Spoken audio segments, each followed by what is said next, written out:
નમસ્કાર, ગુજરાત 7 ન્યૂઝમાં આપનું સ્વાગત છે। દાહોદ જિલ્લાના સંજેલી તાલુકામાં તાલુકા વિકાસ અધિકારી અને સંજેલી પંચાયતે પોતાની મનમાની કરી વેપારી મંડળને હેરાન કરતા હાઈકોર્ટના દ્વાર ખખડાવે છે। સંજેલી નગરના 27 જેટલા વેપારીઓએ હાઈકોર્ટના દ્વાર ખખડાવ્યા છે। પંચાયતની ગામમાં તળ જમીન પર દબાણો ખુલ્લા કરવા માટે પંચાયતે આખરે એમને નોટિસ આપી હતી। વેપારીઓની માંગ છે કે ગૌચર અને પડતર દબાણ દૂર કરો, પછી અમે અમારા કેબિનો સ્વખર્ચે અમે દૂર કરી લઈશું, એવી વેપારીઓએ માંગ કરી છે। સંજેલી ગ્રામ પંચાયતની ગામતળમાં આવેલી દુકાનો દૂર કરવા માટેની જે નોટિસ અપાઈ હતી એ દબાણને દૂર કરવા માટે પંચાયતે આપેલા આધાર પુરાવા લઈને હાઈકોર્ટના દ્વાર ખખડાવ્યા હતા અને તે નોટિસ તાલુકા, જિલ્લા અને ઉચ્ચ કક્ષાએ મોકલવામાં આવી હતી। Reporter Sanjay Jaiswal, Gujarat 7 news, Sanjeli. જે સંજેલી ગ્રામ પંચાયત દ્વારા નોટિસ આપવામાં આવી છે, શું કહેશો? મારું એવું કહેવું છે, હું સંજેલી વેપારી એસોસિએશનનો પ્રમુખ છું, ડિમ્પલભાઈ દેસાઈ, અને એવું કહેવું છે કે સંજેલી પંચાયતે જે નોટિસ આપી છે ને એ બિલકુલ ગેરકાયદેસર છે। અને બીજું કે મુખ્યમંત્રીને જે રજૂઆત થઈ હતી એ ગામતળ અને ગૌચર અને સંજેલી મેઇન બજારમાં વધારો કોઈ દબાણ હોય એને તોડવાની, પાકા દબાણ નહીં કે વેપારીઓને।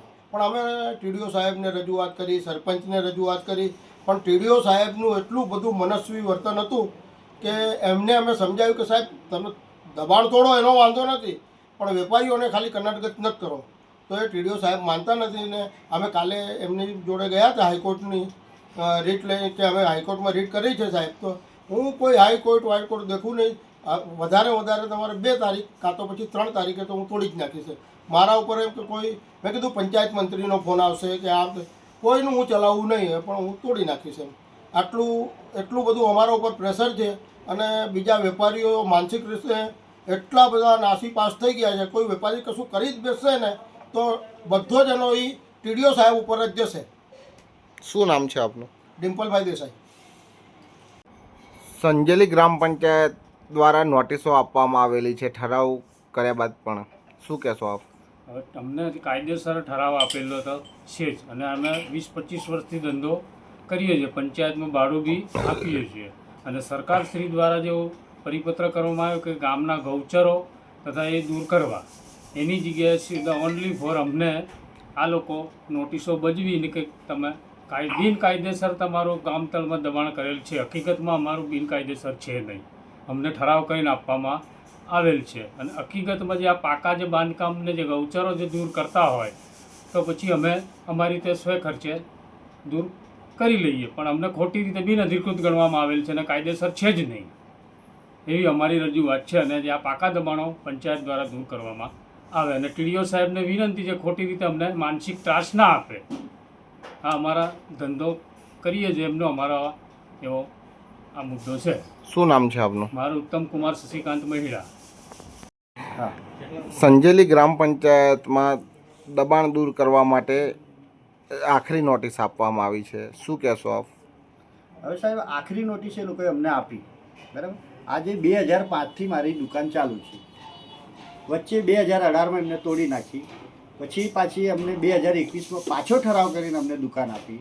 હવે અમે આજે દુકાન ચાલુ જ છે અમારી, અમે ભાડું પણ ભરી રહ્યા છીએ। આજે નવા સરપંચ આવીને 811 રૂપિયા અમારું ભાડું નક્કી કર્યું, અમે આજે 2021થી 811 રૂપિયા ભાડું પણ ભરી રહ્યા છીએ માસિક। તો પણ આજે પાછી અમને ચાર નોટિસ આપી અને અમારી દુકાન ગેરકાયદેસર છે એમ કરીને દબાણ દૂર કરવામાં। શું પંચાયત દ્વારા કોઈ ઠરાવ કરી આપવામાં આવ્યો હતો ખરો આપને? ઠરાવ અમને હાલમાં પણ નવા સરપંચનો કરી આપ્યો છે, આગળ 2003નો પણ અમારી કને ઠરાવ છે, એની અંદર 2021માં પણ અમને ઠરાવ કરી આપ્યો, અને હમણાં પાછો 2000 ને એમાંય પાછો હમણાં નવો પણ એને ઠરાવ કર્યો, અને તદુપરાંત 5000 રૂપિયા અમારી પાસેથી લોકફાળો પણ એ લોકોએ લીધું। અને કેટલા લોકોને દબાણ દૂર કરવા માટે નોટિસ આપવામાં આવી છે? ઓછામાં ઓછા 200 જણને આપેલી છે, નાના મોટા કેબિનોવાળાને। શું લાગી રહ્યું છે, સંજીવની ગ્રામ પંચાયતમાં અન્ય કોઈ દબાણ હોય? અન્ય દબાણો તો આજે મારા ખ્યાલથી 50 નંબરોમાં દબાણ હશે, એમાં 7 જ નંબરમાં સરકારી મિલકતો બનેલી છે, બાકી તો બીજા 55 જેટલા તો તમારે દબાણમાં જ છે, આખા સર્વે નંબરો, ગૌચરો પણ દબાણમાં છે। એ આ લોકો નથી તોડવું, બસ કેબિનો જ તોડવા છે આ લોકો.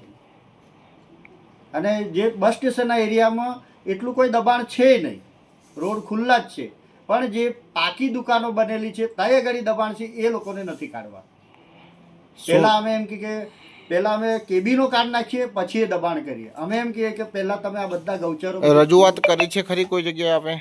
આ રજૂઆત અમે હાઈકોર્ટમાં કરી છે ને. અહીંયા સ્થાનિક અધિકારીઓને કોઈ જગ્યાએ રજૂઆત કરવામાં આવી? ટીડીઓ સાહેબને પણ કરી અમે રજૂઆત. ટીડીઓ સાહેબને પણ નોટિસ આલી કે અમારો હાઈકોર્ટમાં કેસ ચાલે છે. 2/7 અમારી પાસે એ લોકો પાસે જવાબ પણ માંગ્યો છે, પણ એ ટીડીઓ સાહેબ કે આ તો બધું અમારે કાંઈ આવતું નથી, અમે તો તોડી જ નાખવાના. 2/6 એ લોકોએ તોડવાની અમને છેલ્લી નોટિસ આપી. શું નામ છે આપનું? હેમંતકુમાર રમેશભાઈ જયસ્વાલ.